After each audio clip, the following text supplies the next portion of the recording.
ولا تعجل بالقرآن من قبل أن يقضى إليك وحيه وقل رب زدني علما. الحمد لله رب العالمين، والصلاة والسلام على أشرف الأنبياء والمرسلين نبينا الكريم محمد وعلى آله وصحبه أجمعين ومن تبعهم بإحسان إلى يوم الدين. أما بعد، فإن أحسن الحديث كتاب الله، وخير الهدي هدي محمد صلى الله عليه وسلم.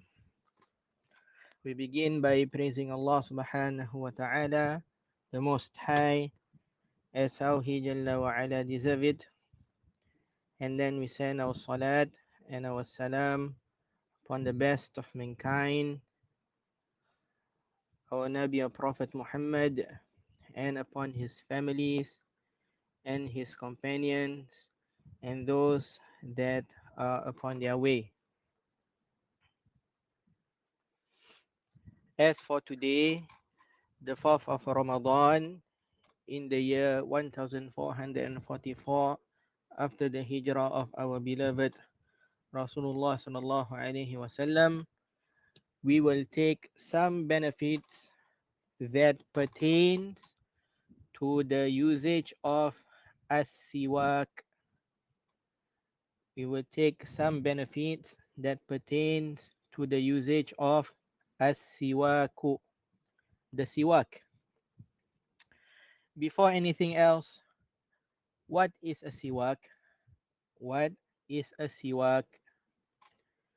السواك بكسر السين يطلق على الفعل وهو استياك.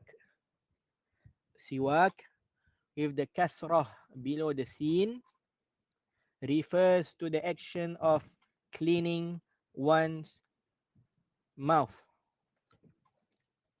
It refers to the action of cleaning one's teeth and mouth. وعلى الآلة التي يستاك بها, and also siwak refers to the tool that is used to do that action. The tool that is used to do that action. Yani the tool that is used to clean one's mouth and teeth and so on. ويقال في الآلة أيضا مسواك. Also, the tool that is used to clean the mouth is also referred to as miswak. So, a siwak can be referred to the action of cleaning itself as well as the tool that is used to clean it. And the tool that is used to clean it is also called miswak. Other than siwak, it is also called miswak.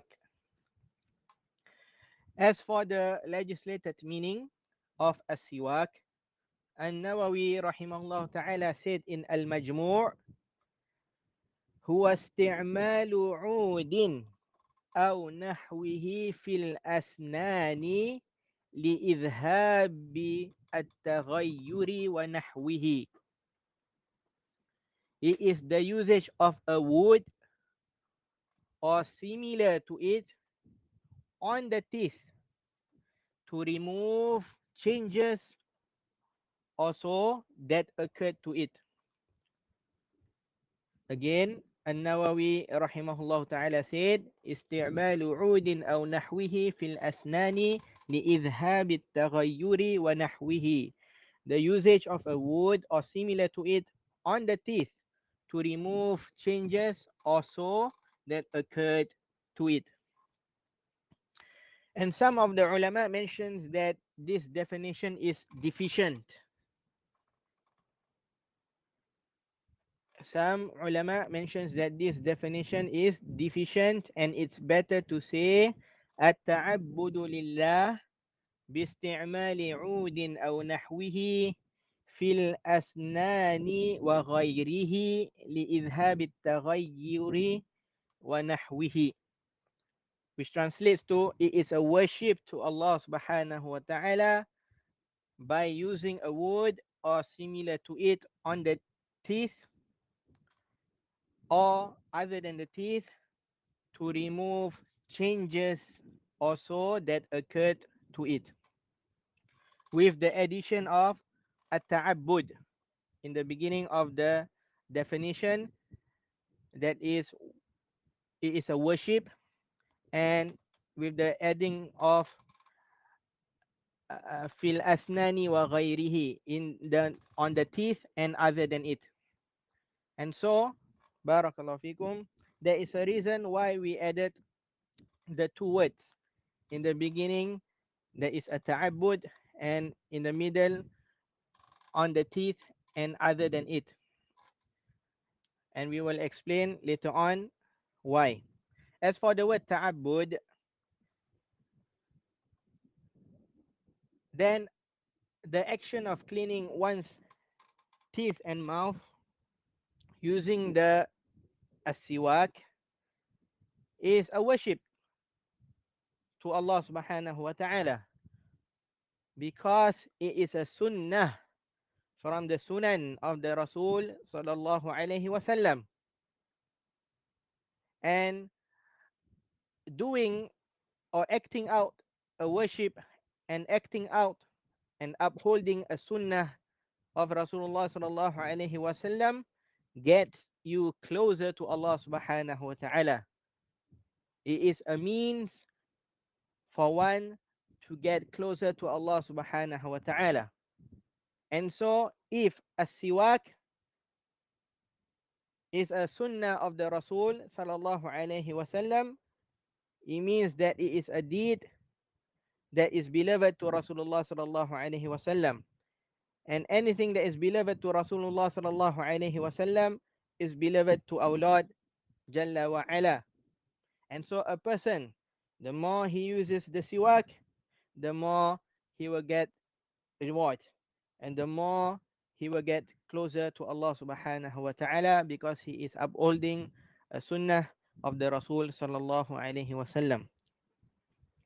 Some of the ulama, some of the Islamic scholars mentions that the best of siwak, the best type of siwak is the siwak that comes from the arak tree. It comes from the arak tree, as how it appeared in some narrations, like the one Imam Ahmad rahimahullah ta'ala narrated in his Musnad to the great companion, that is Abdullah ibn Mas'ud radiyallahu anhu, that he said, Abdullah ibn Mas'ud, أنه كان يجتني سواكا من الآراك. Abdullah ibn Mas'ud used to harvest siwak from the arak tree, from the arak trees.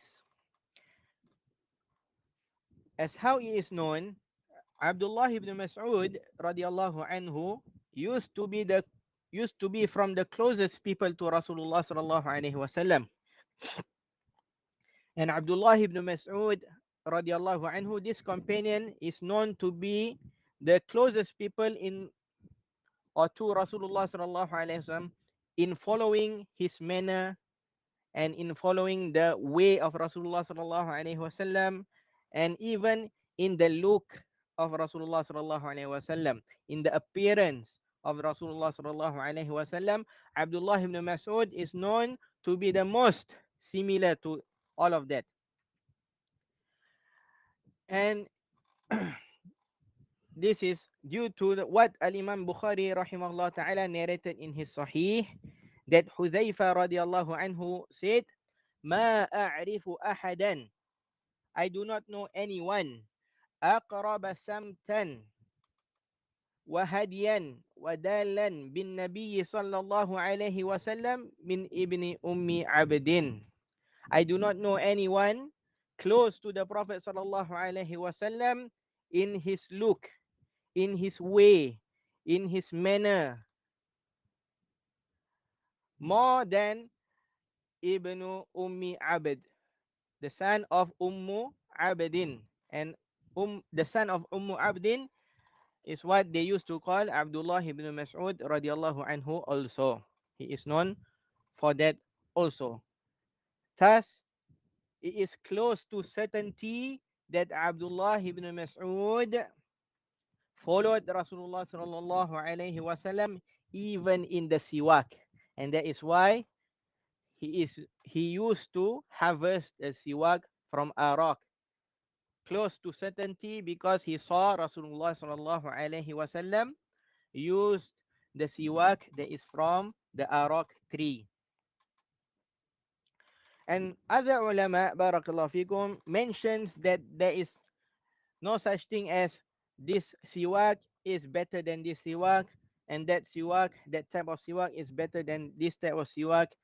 Every type is the same. There is no one above the other in terms of what is better. All of them is the same, and there's no preference over one over the other.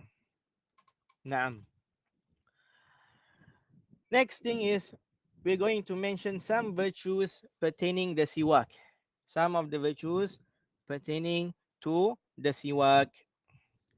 Al-Imam Nasa'i and Al-Imam Darimi rahimahumullah narrated in their Sunan, and Al-Imam Ahmad in his Musnad, that Ummul Mu'minin, the mother of the believers, Aisha radiallahu anha, said that Rasulullah sallallahu alaihi wasallam said, As-siwaku matharatun lil fam, mardatun lirrab.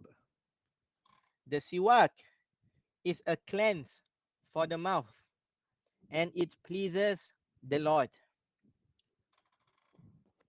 And so from this narration, or from this hadith, barakallahu fikum, we know that a siwak is for two purposes. The first purpose is for cleaning of the mouth. Matharatun lil fam. It is a cleanse for the mouth. And not just that, the more important thing is the second part. Mardatun lirrab. Mardatun lirrab. Using the siwak pleases the Lord. Yani it pleases Allah subhanahu wa ta'ala. And that's why we say the more a person he uses the siwak, the more he gets closer to Allah subhanahu wa ta'ala, because the usage of siwak pleases Allah subhanahu wa ta'ala.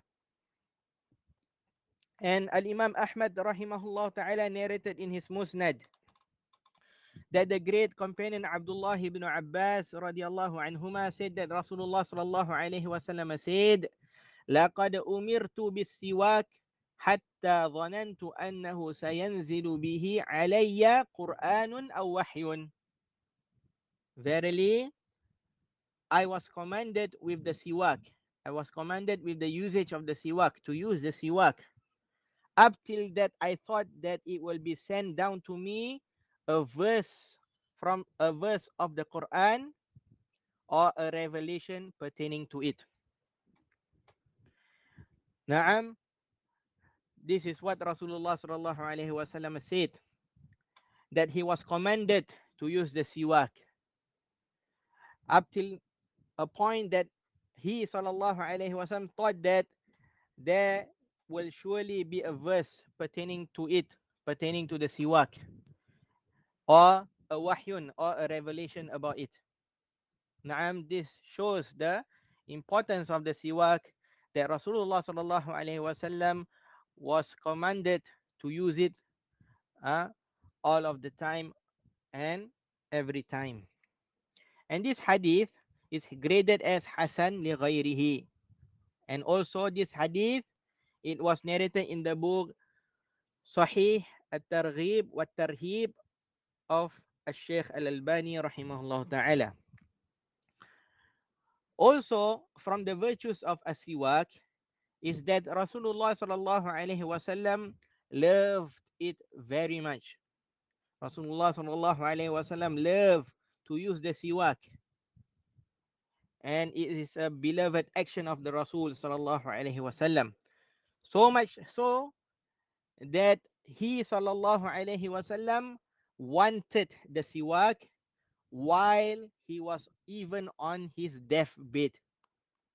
Al-Imam Bukhari rahimahullah ta'ala narrated in his Sahih to Aisha radiallahu anha that she said, دخل عبد الرحمن ابن أبي بكر على النبي صلى الله عليه وسلم وأنا مسندته إلى صدري.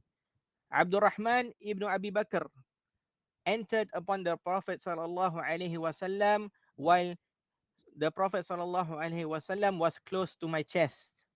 ومع عبد الرحمن سواك رطب يستن به. And with Abdul Rahman was a wet siwak that he was cleaning his teeth with it. فأبده رسول الله صلى الله عليه وسلم بصره. So Rasulullah sallallahu alaihi wasallam turned his sight towards Abdul Rahman ibn Abi Bakr. Rasulullah sallallahu alaihi wasallam looked at Abdul Rahman ibn Abi Bakr. And Aisha radiallahu anha continued and said, فأخذت السواك فأخذت السواك فقصمته ونفضته وطيبته ثم دفعته إلى النبي صلى الله عليه وسلم. Aisha radiallahu anha said, therefore I took the siwak, yani the siwak of Abdul Rahman ibn Abi Bakr, and I cut it, and I wet it, and I softened it, and I passed it to the Prophet sallallahu alaihi wasallam. Fastanna bihi, and Rasulullah sallallahu alaihi wasallam cleaned his teeth with it. فما رأيت رسول الله صلى الله عليه وسلم استنى استنانا قط أحسن منه. And I had never seen Rasulullah sallallahu alaihi wasallam clean his teeth better than that instance. Also to pause here, this shows that Aisha radiallahu anha was a great wife.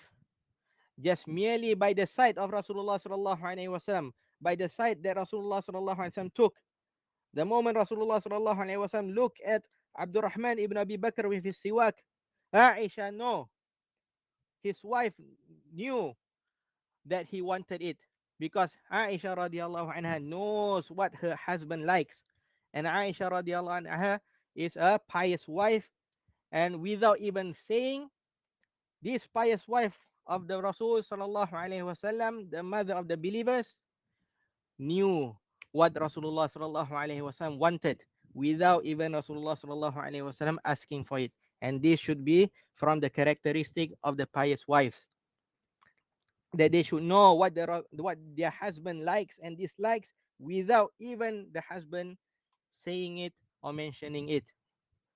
Naam, going back to the hadith, فما عاد أن فرغ رسول الله صلى الله عليه وسلم رفع يده أو إصبعه ثم قال في الرفيق الأعلى.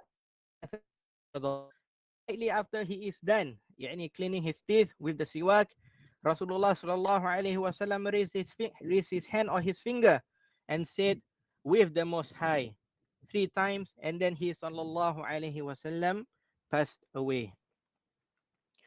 وكانت تقول مات بين حاقنتي وذاقنتي. And Aisha radiallahu anha used to say, Rasulullah sallallahu alaihi wasallam passed away while he was between my chin and my chest. And so this is one of the hadith to show the virtue of the siwak, that it is a thing that is beloved to the Prophet sallallahu alaihi wasallam. So beloved that it was from the one of the last things that Rasulullah sallallahu alaihi wasallam did while he was upon his deathbed. Naam.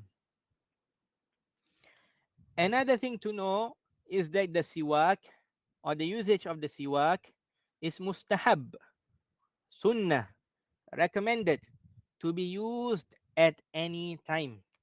Any time. It is recommended, mustahab, sunnah, to be used at any time. And this is a consensus of the ulama. All of the ulama agree that it is mustahab, the usage of the siwak is mustahab, sunnah, recommended to be used anytime. And from those who mention the consensus of the ulama are from the likes of Ibn Hazm in his book Maratibul Ijma', as well as Ibn Abdul Barr, as well as Ibn Qudamah, as well as Al-Hafiz An-Nawawi rahimahumullah ta'ala. And there are others who mention the consensus of the ulama about the recommended usage of the siwak at any time.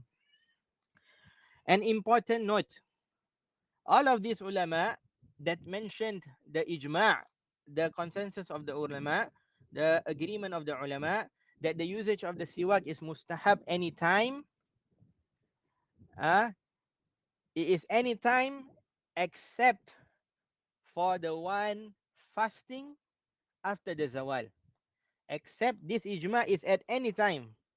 This agreement of the ulama that is recommended to use the siwak anytime happens between the ulama. They are in agreement to that ruling except for one time, and that is for the one who is fasting, the one who is making siyam, the one that is fasting after the zawal, after the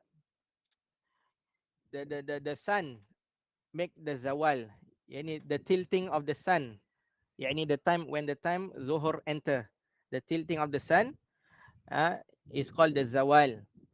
And so there are ulama, more specifically Al-Imam Shafi'i and some of the Hanabila, the madhab of Shafi'iyah and the madhab of some of the Hanabila, they say that it is makruh, it is disliked to use the siwak after the zawal, after the tilting of the sun, for the one who is fasting.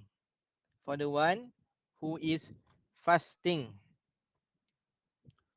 This is in accordance to the madhab of Shafi'iyah and the Hanabila and some of the Malikiyah as well. Abu Shuja' Abu Shuja' Ahmad ibn Hassan said in his book Al-Ghayat wa Taqrib, or more famously known as Matan Abi Shuja', he said in his book, wasiwaku mustahabbun fi kulli halin illa ba'da zawali lis-saimi. The usage of siwak is mustahab, recommended, sunnah, for anyone at any time except for the one fasting after the zawal of the sun, after the tilting of the sun. Naam. According to this opinion, it is makruh, disliked, for a person who is fasting to use the siwak after the zawal of the sun. And the evidence for this opinion, evidence that this opinion is upon, the evidence that they used is what Al-Imam Bukhari and Al-Imam Muslim rahimahumullah narrated in their Sahih to the great companion Abu Hurairah radhiyallahu anhuma, radhiyallahu anhu, that Rasulullah sallallahu alaihi wasallam said, "Walladhi nafsi biyadihi la khalufu fami as-saimi atyabu indallahi ta'ala min rihil misk." By the one whom my soul is by his hand, the smell that comes from the mouth of a fasting person is better smelling with Allah subhanahu wa ta'ala the Most High than the fragrance of musk. By the one whom my soul is by his hand, the smell that comes from the mouth of a fasting person is better with Allah subhanahu wa ta'ala the Most High than the fragrance of musk. How is this hadith an evidence for this opinion? How is this hadith an evidence for this opinion? They say that, yani Shafi'iyah and those with them, the madhab of Imam Shafi'i and those with them who agrees on this opinion, they say that the change of smell from the person's mouth will occur after the time of zawal. It will occur after the time of zawal. And this smell is beloved to Allah subhanahu wa ta'ala. This smell is beloved to Allah subhanahu wa ta'ala. Therefore, leaving the smell as it is, leaving the smell of the mouth as it is is better. And using a siwak, it will remove the smell. Using the siwak, if a person uses the siwak, it means that he will clean his mouth and his teeth. And if he cleans it, then the smell of the mouth will be removed. Hence, they say it is makruh. Again, I say it is makruh to Ash-Shafi'i, to Al-Imam Ash-Shafi'i and his madhab, and those who agree with them, they say it is makruh. That is the maximum that they went. They say it is makruh, disliked.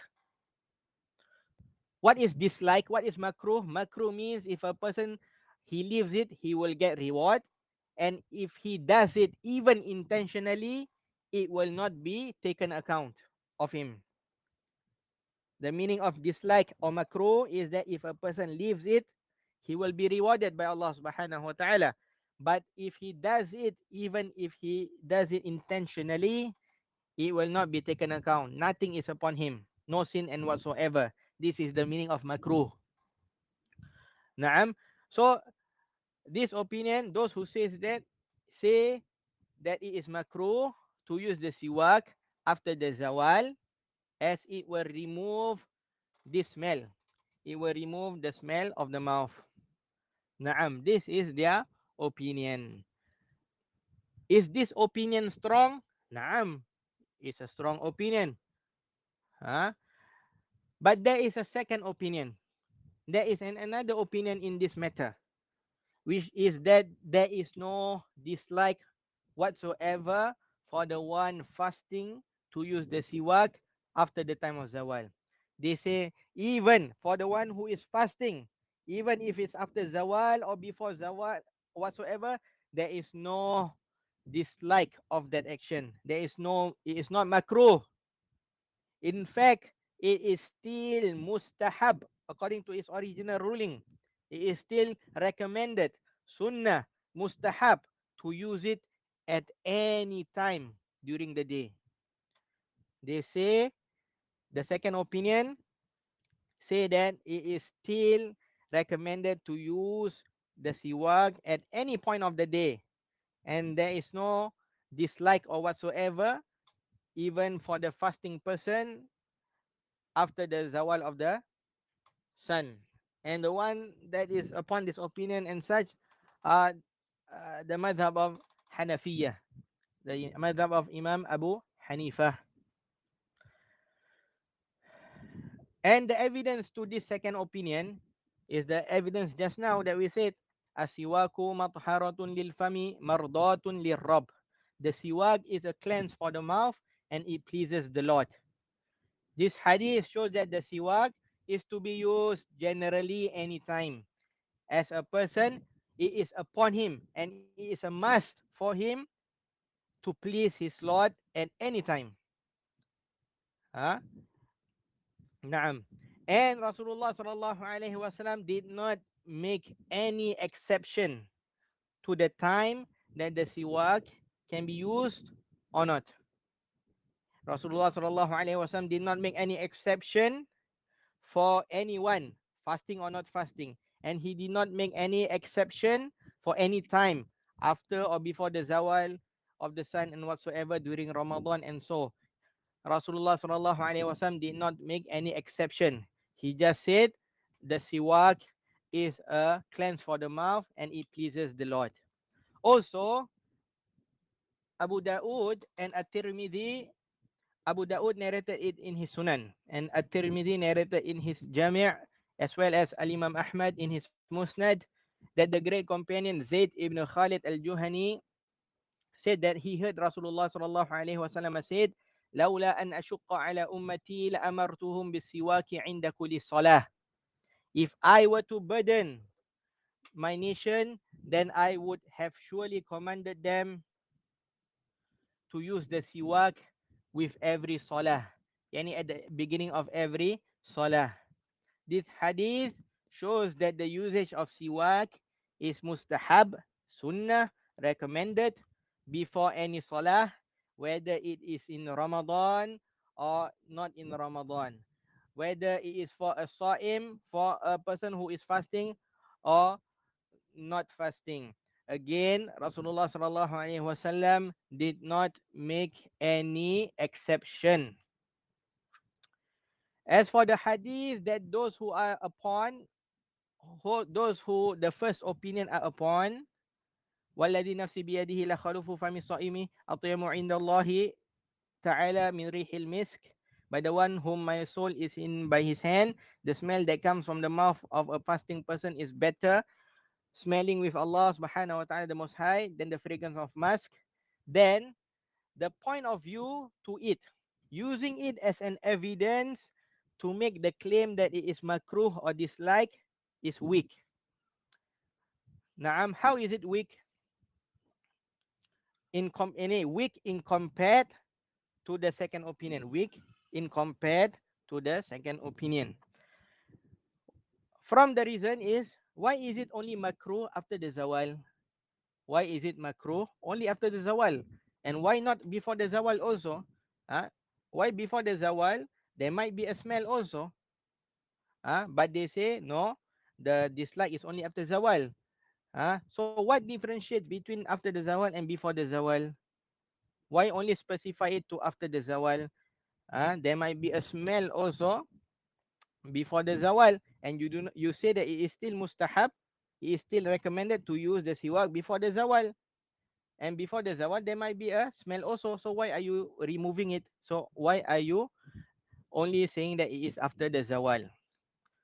Adding on to that also from the reason is the smell that is mentioned in the hadith that comes from the mouth, as mentioned by some of the ulama, actually comes from the empty stomach.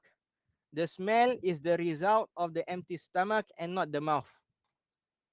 Yani even if a person, he cleans his mouth, there will still be a smell, because the smell comes from his empty stomach rather than his mouth itself.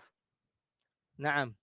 Also, the smell is better than the smell of musk with Allah subhanahu wa ta'ala is in the hereafter and not in this world. As how it appeared in some of the narration in Sahih al-Imam Muslim, la khalufu fami sa'imi atyabu inda Allahi yawm al-qiyamah bin rihil misk. The smell that comes from the mouth of a fasting person is better smelling with Allah in the hereafter than the fragrance of the musk. And so, barakallahu fikum, we say that we are upon the opinion that usage of the siwak is still recommended at any point of the day, whether a person is fasting or not. Naam. Type. So, with this, we come to the questions. Does siwak break one fast? Does making siwak or using the siwak, using or nowadays using the one say brushing the teeth with the toothbrush and toothpaste, does it break one's fast? Firstly, we need to know that no ulama, no Islamic scholar says that it is haram to use the siwak.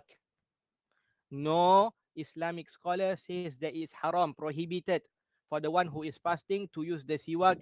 Even the one that says that it is after the zawal, you don't use the siwak. They don't say that it is haram. They say that it is makruh, disliked.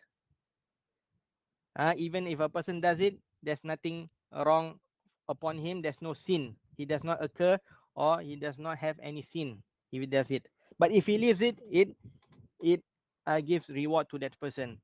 There is no person in history of the Islamic scholars that says that it is haram.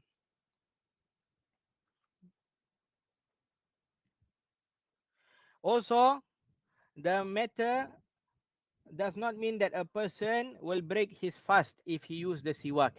The madhab of Imam Shafi'i and those that are upon the opinion that says there is dislike for a fasting person to use a siwak after the zawal do not mean that because it will cause him to break his fast. When they say it is makruh, they do not mean that because it is going to break a person's fast. No. Ah, they did not say that, because if even if it's according to them, if it breaks the fast, they will surely say that it is disliked before and after the zawal at any point of the day, because it will break the fast. And it's not just makruh, it should be haram because it will break the fast. Naam. But uh, what they actually meant in this matter is that it will only remove the smell of the mouth. Because of that, they say that it is disliked. It is not because of the matter it breaks the person fast or not. So no one, barakallahu fikum, said that brushing the teeth or cleaning the teeth or using the siwak or other than the siwak, like the toothbrush and the toothpick and whatsoever, no one says that it breaks the fast of a person. Naam. And there are a hadith, there are some narration of hadith that shows that Rasulullah sallallahu alaihi wasallam using the siwak uh, during the time that he is fasting. There are some hadith narrated to Rasulullah sallallahu alaihi wasallam that he uses the siwak while he is fasting. There are, in fact, many of that hadith. But all of the hadith, in short, all of the hadith that shows that Rasulullah sallallahu alaihi wasallam using the siwak while he is fasting, all of them are weak. All of them are weak. Naam. So whether there is hadith to show that Rasulullah sallallahu alaihi wasallam uses the siwak during his fasting or not, it does not matter, because there is no one that says that using the siwak, cleaning the teeth or the mouth, will break one's fast. And some of the Salafus Salih made qiyas of siwak with the madmada of the wudu. Ibn Hajar al-Asqalani rahimahullah ta'ala narrated in or mentioned in his Fathul Bari athar that is to Ibn Sirin rahimahullah ta'ala, where Ibn Sirin said, La ba'sa bi siwaki ar-ratbi. There is no problem in using a wet siwak. And it was said to him, Qila lahu at-ta'am. It was said to Ibn Sirin, it has a taste. It has a taste. And Ibn Sirin rahimahullah ta'ala said, Wal ma'u lahu ta'am wa anta tumadmidu bihi. And water also has a taste. Water also has a taste, yet you make madmada with it. Naam. And so, barakallahu fikum, this is what it has been made easy for me to convey about a siwak and the relation of siwak in Ramadan. And tomorrow, inshallah tabaraka wa ta'ala, we will continue talking about a siwak, the usage of it, how to use a siwak, when to use the siwak, which time are more beloved to use the siwak than the others, and so on. We will take that tomorrow, insha'Allah tabaraka wa ta'ala. Naam, we end here for today. We hope that what is being said and mentioned in today's benefit will further increases one passion in increasing his actions and in increasing his worship to Allah subhanahu wa ta'ala by using the siwak, which is from the sunnah of the Prophet sallallahu alaihi wasallam.